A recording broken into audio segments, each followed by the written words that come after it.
ሰላም ጤና ይስጥልን አድማጭ ተመልካቾቻችን ከቶፕንሽ ኔትወርክ ዕለታዊ ዜናዎችን ይዘን ቀርበናል። በቅድሚያም አርዕስቶቹን። ለሴት አስተናጋጆች የወጣው አለባበስን የሚመለከተው ደንብ ሙሉ በሙሉ ተግባራዊ እየተደረገ እንዳልሆነ ተገለጸ።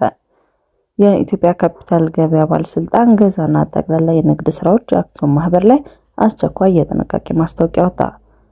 በኦሮሚያ ክልል ታግተው የነበሩ የፊንጫ ስኳር ፋብሪካ ሰራተኞች መለቀቃቸው ተገለጸ። ልደትና ሞት በወቅቱ የማያስመዘግቡ ነዋሪዎች ላይ 5000 ብር የገንዘብ ቅጣት ሊጣል ነው። በነዳጅ ዋጋ መናር ምክንያት የተቀሰቀሰው መጠነ ሰፊ የህዝብ ተቃውሞን ተከትሎ ኬንያ የናፍጣ ዋጋ ልትቀንስ ነው። የአዲስ አበባ ከተማ አስተዳደር የሆቴልና መሰል አገልግሎት ሰጪ ተቋማት ሴት አስተናጋጆችን የተጋለጠ አለባበስ እንዳይለብሱ ለመከልከል ያወጣው ደንብ ሙሉ በሙሉ ተግባራዊ እንዳልተደረገ የኢትዮጵያ መስተንግዶ ባለሙያዎች ማህበር አስታውቋል። ማህበሩ እንዳስታወቀው የከተማ አስተዳደሩ የደንብ ልብስ አለባበስ አፈጻጸም ደንብ ቁጥር 178/2016ን ተግባራዊ ካደረገ በኋላ በአገልግሎት አሰጣጥ ላይ ለውጥ ቢታይም በአንዳንድ ተቋማት አሁንም ሴት አስተናጋጆች ስራቸውን ሲሰሩ ሰውነታቸውን የሚያጋልጥ አጭር ቀሚስ እንዲለብሱ መገደዳቸውን ቀጥሏል። በተለይም በምሽት አስተናጋጆች ደንበኞችን ለመሳብ በጣም አጭር ቀሚሶች እንዲለብሱ ይገደዳሉ ያሉት የማህበሩ ፕሬዝዳንት አቶ ያሬድ ደገፉ ደንቡ ጸድቆ ስራ ላይ ከዋለ በኋላ የአዲስ አበባ ቱሪዝም ኮሚሽን ከተለያዩ ባለድርሻ አካላት ጋር በመተባበር ለባለሙያዎችና ለሆቴል ባለሙያዎች ተከታታይ ስልጠናዎች መስጠቱን አስታውቋል። አብዛኞቹ የስራ ኃላፊዎች የደንቡን ድንጋጌ በመረዳታቸው መሻሻሎች ታይተዋል ብለዋል። ለችግሩ እንደ መፍትሄ ከቀረቡት አማራጮች መካከል ባህላዊ ሬስቶራንቶች ውስጥ ያሉ አስተናጋጆች ሙሉ የሀበሻ ልብስ እንዲለብሱ ማድረግ እንደሆነም ተነስቷል። ደንበኞች የቤት መምረጫ መስፈርታቸው የአገልግሎት ጥራት እንዲሆን አቶ ያሬድ አሳስበዋል። በመስተንግዶ ዘርፍ ያሉ ባለሙያዎች መብታቸው፣ ደሞዛቸውና የአለባበስ ነፃነታቸውን ለማስከበር በማህበር ተደራጅተው እንዲንቀሳቀሱ ጥሪ አቅርበዋል። የኢትዮጵያ ካፒታል ገበያ ባለስልጣን ገዛና ጠቅላላ ንግድ ስራዎች አክሲዮን ማህበር ላይ አስቸኳይ የጥንቃቄ ማሳሰቢያ ሰጠ። የኢትዮጵያ ካፒታል ገበያ ባለስልጣን ገዛና ጠቅላላ የንግድ ስራዎች አክሲዮን ማህበር በመባል ተቋም ለህዝብ የሚሆን አስቸኳይ የጥንቃቄ ማሳሰቢያ ሰጥቷል። ተቋሙ በአዋጅ ቁጥር 1248/2013 በተሰጠው ስልጣን መሰረት ባደረገው ክትትል ማህበሩ በባለስልጣኑ ሳይመዘገብና እውቅና ሳይኖረው የአክሲዮን ሽያጭ ማስታወቂያዎችን በተለይም በፌስቡክ አማካኝነት በስፋት እያሰራጨ መሆኑን ደርሼበታለሁ ብሏል። ማህበሩ የአንድ አክሲዮን ዋጋ 2500 ብር መሆኑን በመጥቀስ እስከ ሰኔ 30 2018 ዓ.ም ድረስ በሚገዛ አካል ላይ የትርፍና የቅድሚያ ተጠቃሚነት ጥቅሞችን ቃል በመግባት ህገወጥ ሽያጭ እያከናወነ እንደሚገኝ ባለስልጣኑ አስታውቋል። ያለ ባለስልጣኑ ፈቃድ የሰነድ መዋዕለ ንዋዮችን ለህዝብ ማቅረብ በቁጥር 1030/2017 የንግድና ኢንቨስትመንት መመሪያ መሰረት ሙሉ በሙሉ የተከለከለና በአዋጁ አንቀጽ 106 መሰረት በወንጀል ተጠያቂ የሚያደርግ ተግባር መሆኑን ተቋሙ ገልጿል። በመሆኑም በማህበሩ ላይ የተጀመረው አስተዳደራዊ ምርመራ የሚቀጥል መሆኑን ታውቆ ህብረተሰቡ ፈቃድ ከሌላቸው አክሲዮን ከመግዛት እንዲቆጠብ ለማንኛውም ወኪል ክፍያ እንዳይፈጽም በጥብቅ አሳስቧል።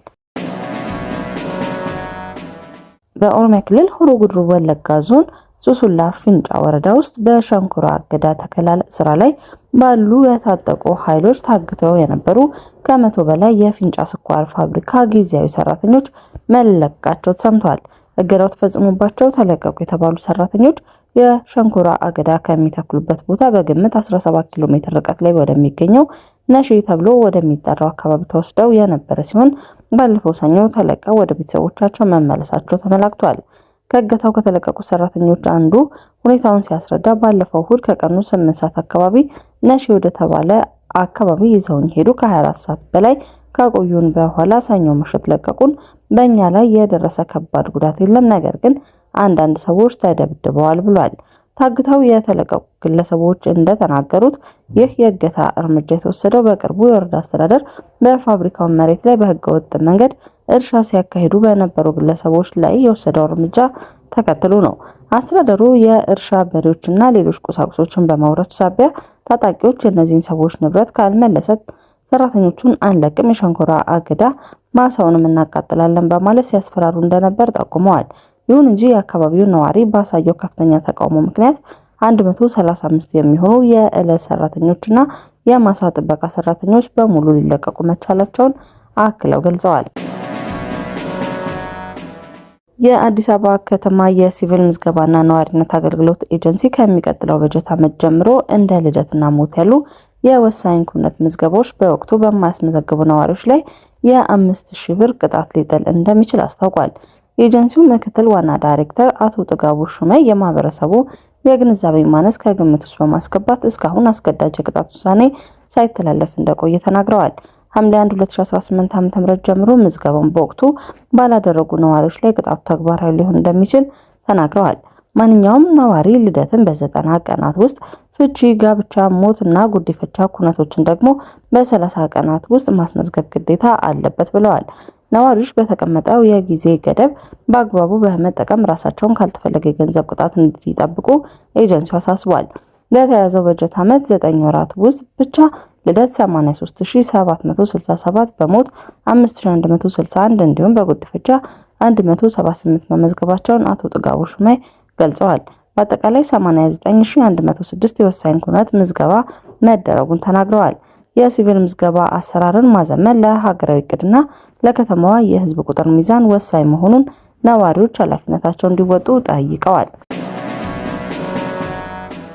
በነዳጅ ዋጋ መናር ምክንያት የተቀሰቀሰው መጠነ ሰፊ የህዝብ ተቃውሞ ተከትሎ ኬንያ የናፍጣ ዋጋ ልትቀንስ ነው።